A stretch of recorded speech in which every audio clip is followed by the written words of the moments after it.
Krishnanagar metro station के पास अवैध parking अतिक्रमण से बड़ी परेशानी, स्थानीय समाधान की मांग।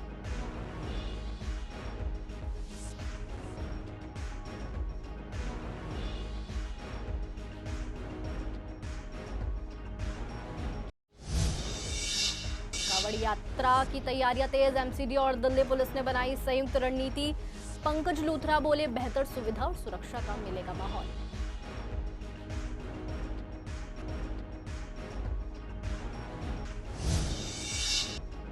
विश्वासनगर की प्रमुख मार्केटों का होगा कायाकल्प।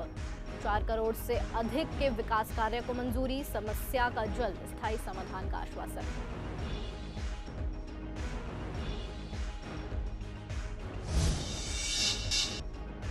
फर्जी शैक्षणिक प्रमाण पत्र गिरोह का भंडाफोड़, 3 आरोपी गिरफ्तार, नकली मार्कशीट तैयार करने वाले रैकेट का भंडाफोड़।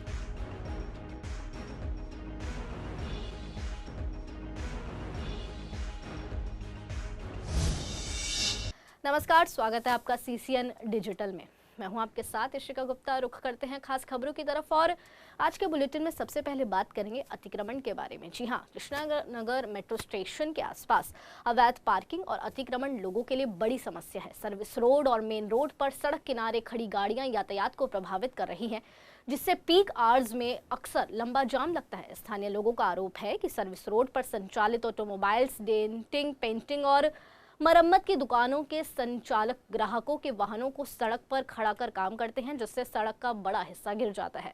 कई बार 2 वाहनों का एक साथ निकलना भी मुश्किल हो जाता है। स्थिति को और गंभीर मेट्रो स्टेशन के बाहर अव्यवस्थित तरीके से खड़े ई रिक्शा बना देते हैं, जिससे राहगीर, स्कूल के बच्चे, दफ्तर जाने वाले लोग रोजाना परेशान होते हैं। हालांकि नगर निगम अतिक्रमण और अवैध पार्किंग के खिलाफ अभियान चलाने के दावे करती है, लेकिन जमीनी स्तर पर बात कुछ और है। स्थानीय लोग अब प्रशासन से समस्या का स्थायी समाधान करने की मांग कर रहे हैं। दिल्ली में बढ़ता अतिक्रमण लोगों के लिए परेशानी का कारण बन गया है। इस वक्त मेरी मौजूदगी है पूर्वी दिल्ली के कृष्णानगर मेट्रो स्टेशन के पास। अगर हम इस रोड की बात करें तो रोड के किनारे आप तस्वीरों में देख सकते हैं, यहाँ पर जो गाड़ियों की पार्किंग है वो रोडों के किनारे लगा दी गई है और यहीं पर डेंटिंग पेंटिंग का काम किया जाता है, जिसके कारण यहाँ पर जो है यातायात काफ़ी ज़्यादा प्रभावित होता है। रोड आदि घिर जाती है गाड़ियों की वजह से, जिसके कारण जो यहाँ से निकलने वाले वाहन हैं या यात्री हैं या कहें स्कूल के जो वैनें हैं, उनको काफ़ी ज़्यादा दिक्कतों का सामना करना पड़ता है। यही स्थिति यहाँ पर सर्विस रोड की है। सर्विस रोड पर भी काफ़ी ज़्यादा गाड़ियों की पार्किंग लगी हुई है। साथ कहें कि यहाँ पर डेंटिंग पेंटिंग का भी काम किया जाता है, जिसके कारण जो लोगों को है काफ़ी ज़्यादा दिक्कतों का सामना करना पड़ता है।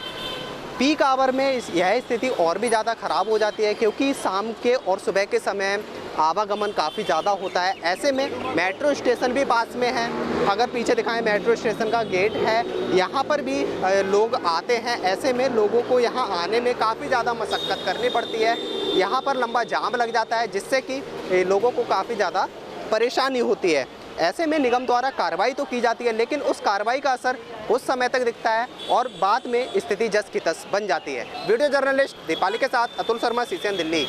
आने वाली कांवड़ यात्रा को लेकर उत्तर पूर्वी जोन के चेयरमैन पंकज लूथरा ने शाहदरा जिले के डीसीपी आरपी मीना के साथ बैठक कर तैयारियों की समीक्षा की। बैठक के बाद पंकज लूथरा ने बताया कि सावन महीने में बड़ी संख्या में कांवड़िया दिल्ली पहुंचेंगे। इसके लिए उनकी सुरक्षा सुविधा को सर्वोच्च प्राथमिकता दी जा रही है। उन्होंने कहा कि एमसीडी कांवड़ मार्गों की नियमित सफाई, कूड़ा उठाने, पेयजल, शौचालय और अन्य नागरिक सुविधाओं की व्यवस्था सुनिश्चित करेंगी, जबकि सुरक्षा और कानून व्यवस्था की जिम्मेदारी दिल्ली पुलिस संभालेगी। बैठक में संवेदनशील स्थानों, प्रमुख कांवड़ मार्गों और शिविरों के आसपास सुरक्षा व्यवस्था मजबूत करने पर भी चर्चा हुई। पंकज लूथरा ने कहा कि दोनों विभागों के बेहतर समन्वय से कांवड़ यात्रा को सुरक्षित, सुचारू और व्यवस्थित ढंग से संपन्न कराया जाएगा। प्रशासन का उद्देश्य श्रद्धालुओं को बेहतर माहौल, निर्बाध आवागमन और सभी आवश्यक सुविधा उपलब्ध कराना है, ताकि उन्हें यात्रा के दौरान किसी तरह की परेशानी ना हो। ऐसे ही हम दिल्ली आगमन पर एंट्री करते हैं तो ईश्वर की कृपा से, ठाकुर जी की कृपा से सबसे पहले मेरा वार्ड ही पड़ता है। तो मेरे वार्ड में जितने कैंप बनते हैं, झिलमिल वार्ड, टोटल कैंपों में सेवा करने का सौभाग्य मिलता है। और अब तो एक और अच्छा काम हुआ कि ठाकुर जी की कृपा रही कि मुझे हमारी भारतीय जनता पार्टी के शीत नेतृत्व ने हमारे हर्ष मल्होत्रा जी, हमारी रेखा गुप्ता जी, हमारे मनोज तिवारी जी के आशीर्वाद से, सभी तीनों के आशीर्वाद से मुझे शाहदरा नॉर्थ जोन का चेयरमैन बनाया गया। और सबसे ज़्यादा कावड़ कैंप हमारे यहीं लगते हैं। पूरी तैयारी हमारी है। दिल्ली सरकार कोई भी फैसिलिटी, किसी प्रकार की कावड़ियों को किसी प्रकार की कोई दिक्कत ना आए, पूरी फैसिलिटी देने जा रही है। और हर वर्ष की बात ही इस वर्ष भी, पिछली बार भी उन्होंने पूरा इंतजाम किया था। इस बार पूरा इंतजाम कर कोई भी किसी भी कावड़ वाले को कोई भी समस्या ना आए। समय समय पर दवाई, खाने की व्यवस्था, टेंट की व्यवस्था, जितनी व्यवस्था हम अपनी दे सकते हैं, एमसीडी की तरफ से जो व्यवस्था दे सकते हैं, पूरी व्यवस्थाएँ दे रहे हैं। और हम सौभाग्यशाली हैं कि ये कावड़ कैंप हमारे पूरे शाहदरा नॉर्थ जोन में दिल्ली में सबसे ज़्यादा लगते हैं। उनकी सभी कावड़ वालों की सेवा करने का मौका मिलेगा। देखिए, दिल्ली के एंट्री गेट पर जैसे ही गेट बनेगा, दिल्ली के आगमन पर सभी कावड़ियों का स्वागत है। हम दिल से, श्रद्धा से दिल्ली सरकार, पूरी एमसीडी, पूरी नॉर्थ एमसीडी, उनका दिल से आभार प्रकट करेंगे कि आप आएँ। आप दिल्ली आगमन पर आप सभी का स्वागत है। विश्वासनगर विधानसभा क्षेत्र की प्रमुख मार्केटों की तस्वीर जल्द बदलने वाली है। विधायक ओम प्रकाश शर्मा ने बताया है कि क्षेत्र के सौंदर्यकरण और पुनर्विकास के लिए 4 करोड़ रुपए से ज्यादा का टेंडर स्वीकृत हो चुका है। उन्होंने कहा कि कड़कड़डूमा कॉम्प्लेक्स से लंबे समय से खराब सड़कें, अव्यवस्था और अन्य नागरिक समस्याओं की शिकायतें मिल रही थी, जिन्हें ध्यान में रखते हुए जल्द निर्माण और मरम्मत कार्य शुरू किया जाएगा। इसके अलावा केविंटर मार्केट, आनंद विहार मार्केट का भी आधुनिकीकरण होगा, ताकि इन्हें दक्षिण दिल्ली की प्रमुख मार्केटों की तर्ज पर विकसित किया जा सके। विधायक ने स्वीकार किया कि कड़कड़डूमा कॉम्प्लेक्स में कई रेस्टोरेंट होने की वजह से सीवर लाइन जमा रहती है और गंदा पानी सड़कों पर आता है। उन्होंने भरोसा दिलाया है कि संबंधित विभागों के साथ समन्वय कर सीवर जाम और जल भराव की समस्या का जल्द स्थायी समाधान किया जाएगा, जिससे दुकानदारों और स्थानीय लोगों को राहत मिले। कड़कड़डूमा कमर्शियल कम्प्लेक्स, जो कि कड़कड़डूमा मार्केट कहलाता है, इसके पुनरुद्धार के लिए ये मार्केट साउथ दिल्ली की मार्केटों की तरह बने, इसके लिए 4 करोड़ प्लस का बजट पास हो चुका है। अगस्त के एंड में वहाँ काम चालू हो जाएगा। उसका सौंदर्यीकरण भी कर रहे हैं। इसमें हमें सभी दुकानदारों का साथ चाहिए। तो आपके लोकप्रिय चैनल के माध्यम से मैं सभी दुकानदारों से आग्रह करता हूँ कि अपने कर्तव्य का निर्वहन करें और इस मार्केट को सुंदर और बढ़िया बनाने में हमारा सहयोग करें। दिल्ली पुलिस की शाहदरा जिला स्पेशल स्टाफ टीम ने फर्जी 10वीं और 12वीं की शैक्षणिक प्रमाण पत्र और मार्कशीट तैयार कर बेचने वाले एक संगठित गिरोह का भंडाफोड़ किया है। गिरफ्तार आरोपियों की पहचान नवनीत त्यागी, सबाब आलम, फरीद अहमद सैफी के रूप में हुई। पुलिस के अनुसार 30 जून को मिली गुप्त सूचना के आधार पर डिकॉय ग्राहक बनाकर कार्रवाई की गई। 17 जुलाई को जीटी रोड स्थित मिराज सिनेमा और विकास मॉल के पास छापेमारी नवनीत त्यागी को गिरफ्तार किया गया। छापेमारी के बाद जिसके पास से 2 फर्जी मार्कशीट बरामद हुई है। पूछताछ के बाद उसके दोनों साथियों को भी गिरफ्तार किया गया। पुलिस ने आरोपियों के कब्जे से लैपटॉप, प्रिंटर, फर्जी दस्तावेज तैयार करने का और भी सामान बरामद कर लिया है। जांच में खुलासा हुआ है कि गिरोह अब तक 100 से 150 प्रमाण पत्र 5 से 10,000 प्रति दस्तावेज में बेच चुका है। मामले में आगे की जांच जारी है। जी, स्पेशल स्टाफ को 30 जून को एक इत्तला मिली थी कि शाहदरा जिले के थाना मानसरोवर पार्क के एरिया में एक कोई ग्रुप है जो कि फर्जी मार्कशीट बनाने का काम करता है। इस इंफॉर्मेशन को डेवलप किया गया और एक डिकॉय कस्टमर बना करके उनके यहाँ पर भेजा गया। तो उसने जो डिको कस्टमर था उसको फर्जी मार्कशीट बना करके दे दी थी। तथा साथ ही ये भी पता चला है कि इन्होंने एक ग्रामीण विद्यालय शिक्षा संस्थान के नाम से हिमाचल प्रदेश में ये शिक्षण संस्था खोली थी, जिसकी 1 साल चलने के बाद में इसकी मान्यता रद्द हो गई थी। तो वो मान्यता रद्द होने के उस दौरान इन्होंने जो सर्टिफिकेट बनाए थे या जो मार्कशीट उनको दी थी, उसी पर ये कंटिन्यू करते हुए, मान्यता रद्द होने के बाद भी उसको कंटिन्यू करते हुए आज भी ये मार्कशीट उस पर इश्यू कर रहे थे।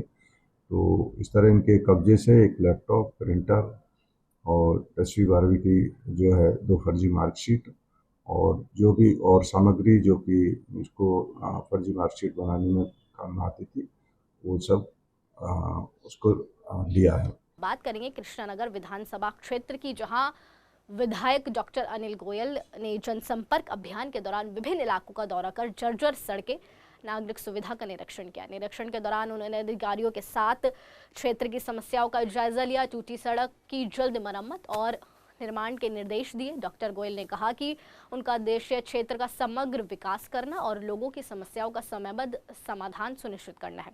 उन्होंने बताया कि जल भराव, टूटी सड़कें और अन्य बुनियादी समस्याओं को प्राथमिकता के आधार पर दूर किया जाएगा ताकि स्थानीय लोगों को राहत मिल सके। इस दौरान स्थानीय निवासियों और व्यापारियों ने भी अपनी समस्याएं विधायक के सामने रखी, जिन पर संबंधित विभागों के अधिकारियों को तत्काल कार्रवाई के निर्देश दिए गए। विधायक ने भरोसा दिलाया है कि विकास कार्यों में तेजी लाई जाएगी, सभी परियोजना पूरी पारदर्शिता के साथ पूरी होगी और तय समय सीमा के अंदर कार्य पूरा किया जाएगा। आजकल जैसे आपने देखा हो, राजाराम कोहली मार्ग, सफ़ेदा बस्ती मार्ग है, अंबेडकर पार्क रानी गार्डन मार्ग है, इधर में अभी ये मंदिर मार्ग बनने वाला है और अंदर की जो गलियाँ हैं, मुझे लगता है सैकड़ों की संख्या में गलियाँ बन रही हैं। और बीच में चूँकि मानसून बीच में आता है तो कुछ जगह में थोड़ी डिले हो जा रही है, उसको भी हम लोग देख रहे हैं। और हमारी कोशिश ये है कि 15 अक्टूबर के पहले तक इसको बना दें, क्योंकि दिल्ली में 1 नवंबर से ग्रैप लगने वाला है, तो फिर वो निर्माण रुक जाएगा। और फिर जो बारिश के दौरान मानसून में भी प्रॉब्लम सड़क बनने में होती है, ये भी हम लोग देखना है।